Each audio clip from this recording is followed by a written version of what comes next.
Dear students, hope you are doing well. आज हम जो अपना कोर्स स्टडी कर रहे हैं वो है लाइट एंड ऑप्टिक्स, और उसका आज हमें जो टॉपिक स्टडी करना है वो है intensity distribution of double slit pattern. इसके बाद एक और टॉपिक भी हम रिफ्लेक्शन से रिलेटेड स्टडी करेंगे। ठीक है, जो ये वाला टॉपिक है बेटा, इसमें बेसिकली आप जो है वो स्टडी करेंगे वो क्या है भला कि हमने देखा है कि जो ब्राइट फ्रिंजेस बन रही हैं, यानी मैं आपको वो पिक्चर दिखाती हूँ कि हम कहते हैं कि ये जो पिक्चर है ये थोड़ी सी उतनी क्लियर नहीं है जितनी नज़र आ रही है, लेकिन मैं आपको थोड़ा समझाने की कोशिश ज़रूर करूँगी कि हम कहते हैं जो हमारे पास पैटर्न बन के आता है हम वो ये नहीं कह सकते कि ये ब्राइट है और ये फ़ौरन से डार्क रिंग आ गई, बल्कि क्या होता है कि ब्राइट के साथ साथ आहिस्ता आहिस्ता आहिस्ता डार्क होना स्टार्ट होती है और एक पॉइंट ऐसा आता है कि कम्प्लीटली डार्क फ्रिंज बन गई। उसी के बाद क्या होता है, आहिस्ता आहिस्ता दोबारा ब्राइट होना स्टार्ट होता है और एक पॉइंट ऐसा आता है जहाँ पे ज़्यादा डार्क हो ब्राइट फ्रिंज तब आ गई। यानी जो हमारी इंटेंसिटी है वो डिस्ट्रीब्यूटेड है, किसी एक पॉइंट पे कंसंट्रेटेड नहीं है। इसी चीज़ के लिए हम इंटेंसिटी को ड्राइव आउट करना चाह रहे हैं कि किस पॉइंट पर, किस एंगल पर और किस तरह जो इंटेंसिटी हमारी डिस्ट्रीब्यूट होती है। टॉपिक नंबर 3 हमारा ये है।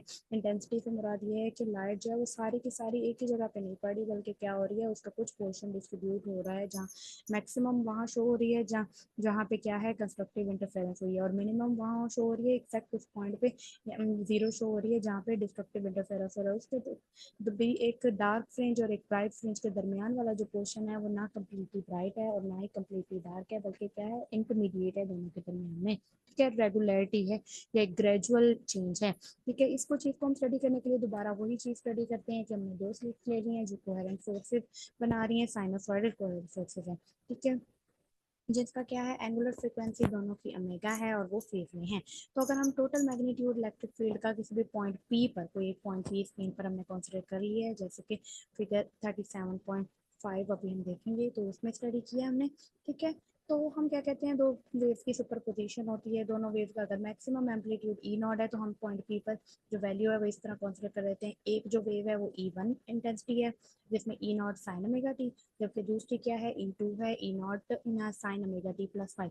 दोनों साइनोसॉइडल वेव्स हैं। मैक्सिमम इंटेंस जो इलेक्ट्रिक फील्ड है मल्टीप्लाई क्या हो रहा है, साइन का फंक्शन ओमेगा टी, और ये दूसरी ओमेगा टी प्लस फाइव लेने का मकसद है कि हो सकता है थोड़ा सा फेज चेंज इन दोनों में हो, ये ओमेगा टी और ये फाइव। ये भी हो सकता है कि फाइव फेज चेंज बिल्कुल जीरो हो और दोनों वैल्यूज क्या हो, बिल्कुल सेम हो, इस तरह वैल्यू भी हो सकती है। ठीक है, अगर हम कंसिडर करते हैं क्योंकि ये दोनों फेज में है तो जो पाथ डिफरेंस ये फाइव है ये कॉरेस्पॉन्ड किसको कर रहा है, जो हमारा पाथ डिफरेंस था दूसरे केस में जो यंग डबल स्लिट में लिया था डेल्टा के इक्वल, जो डेल्टा इक्वल था डी साइन थीटा के। ठीक है, इसी तरह हम कहते हैं जो पाथ डिफरेंस है वो मल्टीपल होगा लैम होता था उसमें लैम्डा के, और इसमें मल्टीपल किसके होगा, 2 पाई रेडियन के, यानी एंगल के अकॉर्डिंग। वहाँ लैम्डा था और यहाँ पे क्या है, 2 पाई। तो इस कॉन्सिडर के अकॉर्डिंग करते हुए हम कहते हैं अगर हम फाई को डिवाइड कर दें 2 पाई से, जो एक इस चीज़ का हमारे पास कॉन्स्टेंट्स बन गए, इसी तरह हम लोग डेल्टा को डिवाइड कर दें लैम्डा से तो ये बराबर होगा, रेशियो बराबर होगी, यानी delta over lambda is equal to 5/2 pi. यहाँ से हम 5 की वैल्यू कॉन्सिडर कर निकाल लेंगे सेपरेट आउट, तो क्या आ जाएगी, 2 pi over lambda into delta. अब इसके बाद हम डेल्टा की वैल्यू जो भी अभी हमने देखी कि हमारे पास डेल्टा की वैल्यू क्या है, डी साइन थीटा, वो पुट करके इस इक्वेशन को एक दफा सेव आउट कर लेंगे। इक्वेशन 1 कॉन्सिडर कर लेंगे, 37.10 कॉन्सिडर कर लेंगे। डेल्टा की वैल्यू जो 5 की वैल्यू है ये एंड में ये वाली पुट आउट करेंगे, 2 pi over lambda into D sine theta. ठीक है, अब हम दोबारा कहते हैं, हम कहते हैं पॉइंट पी पर हम टोटल जो रिजल्टेंट इलेक्ट्रिक फील्ड निकालना चाहते हैं ईपी पर, वो किसके इक्वल होगी, first intensity plus second intensity के दोनों की वैल्यूज को हमने क्या कर दिया, सम आउट कर दिया। ई नॉट को कॉमन ले लिया और sine omega T plus sine omega T plus five. अब ट्रिग्नोमेट्रिक आइडेंटिटी के अकॉर्डिंग हम क्या कहते हैं कि sine L A plus sine B की वैल्यू इसके इक्वल होती है 2 sin a+b/2 cos a-b/2। यहाँ पे जो बड़ी वाली वैल्यू है ओमेगा टी प्लस फाइव, इसे ए कंसिडर करेंगे और ओमेगा टी को हम बी कंसिडर करेंगे, जैसे उन्होंने भी लिखा ए एंड बी। इस इक्वेशन को इसके अकॉर्डिंग जब हम सॉल्व करेंगे तो हमारे पास फाइनल इक्वेशन कुछ इस तरह बन जाएंगी, 2 E0 cos π/2 sine omega T five plus 5/2। ठीक है, इसमें जो हमारे पास ये वाली वैल्यू है ना 2 E0, ये बेसिकली क्या है, हमारा मैग्नीट्यूड है इलेक्ट्रिक।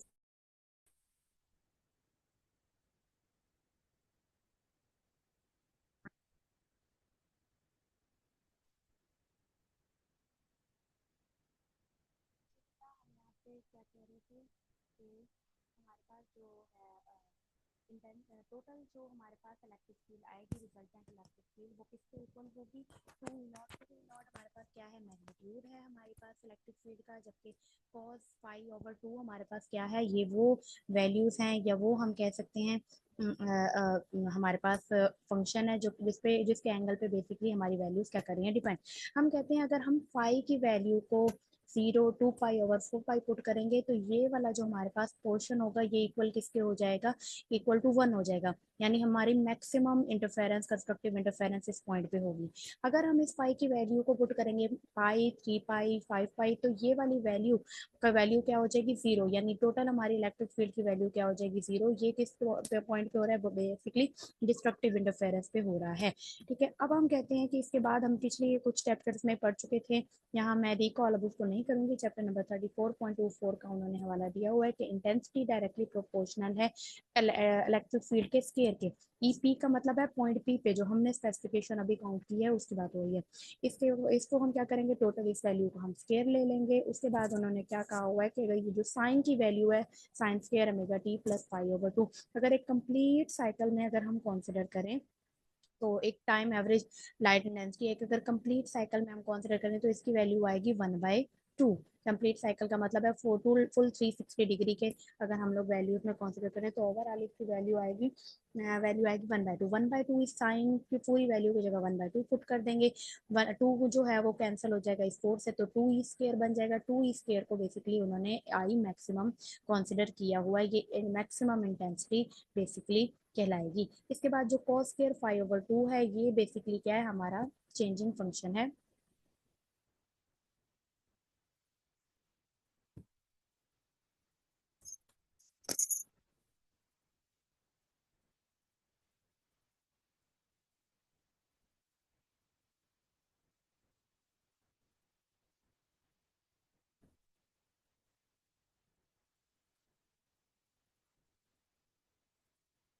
ठीक है बेटा, तो ये हमारा क्या है, चेंजिंग फंक्शन है बेसिकली। फाइव की जगह पे हम लोग वही वैल्यू जो हमने पीछे कैलकुलेट की हुई थी उसको पुट आउट करेंगे। ठीक है, ये वाली value 2 pi over lambda into D sine theta. ठीक है, तो उसके बाद देखें हमारी जो वैल्यू बन रही है वो क्या बन रही है, 2 2 से कैंसिल हो गया, pi D sine theta over lambda. इसको हम क्या करेंगे, हम स्मॉल एंगल अप्रोक्सीमेशन के अकॉर्डिंग, जैसे हमने पहले tan theta is equal to Y over L था, लेकिन हमने sine theta is equal to Y over L put किया। वैल्यू पुट करने के बाद स्मॉल एंगल अप्रोक्सीमेशन हमारी ये बनी। इसको हम कंसिडर कर सकते हैं कि अगर हमारे पास ये वैल्यूज हैं, ठीक है, इस वाली वैल्यू को हम लोग अगर कहें कि D Y over lambda L अगर इंटीग्रल मल्टीपल होगा इस लैम्डा के, तो इस पाई के इंटीग्रल मल्टीपल होगा, तो वैल्यू क्या होगी, कंस्ट्रक्टिव इंटरफेरेंस होगी। अगर तो इसका इंटीग्रल मल्टीपल नहीं होगा, ऑड मल्टीपल होगा, तो क्या होगी, डिस्ट्रक्टिव इंटरफेरेंस क्रिएट होगी। ये उसी तरह सेम एज इट इज है जहाँ पे जैसे हमने पीछे स्टडी किया यंग्स डबल स्लिट एक्सपेरिमेंट में। इसके अलावा एक लास्ट में चीज बताई हुई है कि एन जो है नंबर ऑफ स्लिट्स, उस पर भी डिपेंड कर रही है हमारी इलेक्ट्रिक फील्ड की वैल्यू या इंटेंसिटी की वैल्यू डिपेंड कर रही है। जितनी स्लिट्स ज्यादा होंगी उतनी हमारी, इसको जरा डायग्राम से देखने की कोशिश करेंगे।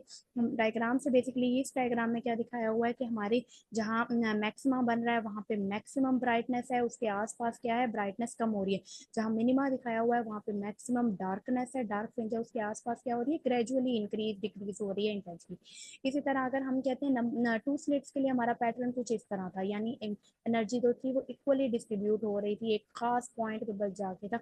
जैसे जैसे हम कहते हैं हम अपनी स्लिट्स का नंबर बढ़ाते जाएंगे, यानी 3 स्लिट्स कर ली, 4 स्लिट्स कर ली, 5 स्लिट्स कर ली, 10 स्लिट्स कर ली, वैसे वैसे क्या हो रहा है, हमारा जो पॉइंट है ना मैक्सिमा और मिनिमा, वो मजीद कंसाइज होता जा रहा है। यानी एक खास ब्राइट पॉइंट है जहाँ पे इंटेंसिटी क्या है, बहुत ज्यादा है, उसके आसपास जो पॉइंट्स हैं वहाँ पे क्या है, इंटेंसिटी बिल्कुल ना होने के बराबर है। मैक्सिमा और मिनिमा जो है वो हमारा कंप्लीटली क्या हो गया है, स्पेशलाइज हो गया, या कंप्लीटली वो कन्फाइंड हो गया है किसी एक पॉइंट पर। ठीक है, नेक्स्ट जो हमारा टॉपिक है वो है change of phase due to reflection. Basically हमने जो पिछले टॉपिक्स में पढ़ा है, जो अभी तक स्टडी करके आए हैं, वो यंग डबल स्लिट एक्सपेरिमेंट के बारे में था, जिसमें क्या थे, दो सोर्स बनाए गए थे, एक सोर्स से दो स्लिट्स पैदा करके, जिन दोनों में से रियल लाइट आ रही थी, या रियल हम कह रहे हैं लाइट आ रही। लेकिन यहाँ पे दूसरा एक्सपेरिमेंट है जो कि यही इंटरफेरेंस पैटर्न देता है, वो है लॉयड्स मिरर।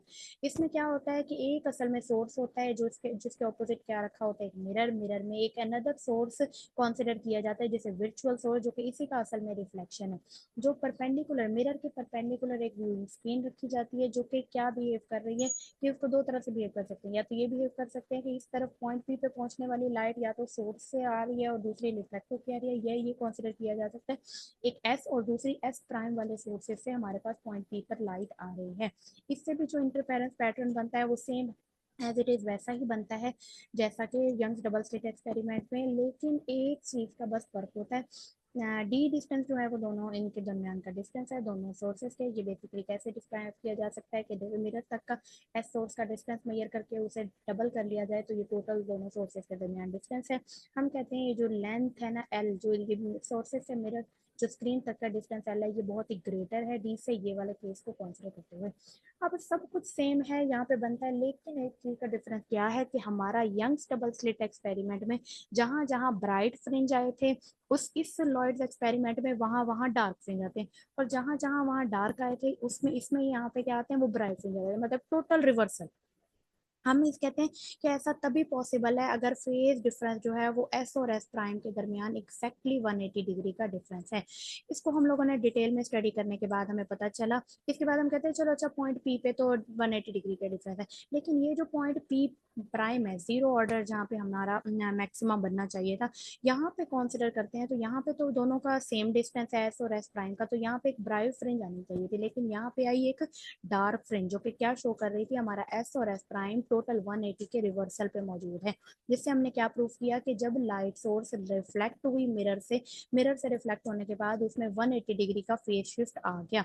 जैसा कि हम लोग पढ़ते थे, यही एक्सपेरिमेंट को हम लोग इस तरह से डिस्क्राइब करते हैं जैसे कि हम स्ट्रिंग पे डिस्क्राइब करते थे कि एक स्ट्रिंग है, रेयर मीडियम से डेंसर मीडियम की तरफ जब हमारी जाती है रे, तो क्या हो जाती है, उसमें 180 डिग्री का फेज शिफ्ट आ जाता है। ऐसा ही तब होता है जब एयर से मिरर पे हमारी रे टकराएगी, 180 डिग्री का फेज शिफ्ट आएगा। अगर हम क्या कहते हैं रेयर डेंसर मीडियम से, अब रस्सी हमारी डेंसर है, दूसरी चीज बिल्कुल फ्लेक्सिबल है, डेंसर मीडियम से रेयर मीडियम में जाके टकराएगी हमारी वो वेव, तो क्या होगा, एज इट इज वापस आ जाएगी। जैसा कि अगर हमारा मिरर में मूव करते हुए लाइट एयर की बाउंड्री से, इस एयर वाली बाउंड्री से टकरा कर वापस जाए, तो इस केस में कोई भी फेज चेंज नहीं आएगा। ये बिल्कुल सेम एज इट इज जैसे स्प्रिंग वाला मेथड है, उसी मेथड के अकॉर्डिंग हमारी लाइट भी ट्रेवल करती है। इसलिए चेंज ऑफ फेज होता है ड्यू टू रिफ्लेक्शन। इन केस कौन से केस में, जब रेयर मीडियम से डेंसर मीडियम में बॉडी की बाउंड्री से बॉडी टकरा कर वापस रिटर्न होती है। आज के बेटा हमारा यही दो टॉपिक थे। नेक्स्ट टॉपिक में हम इंशाल्लाह इंटरफेरेंस इन थिन फिल्म और एक और टॉपिक है वो पढ़ेंगे, लास्ट दो टॉपिक। अभी के लिए इतना ही। ओके बेटा, अल्लाह हाफिज।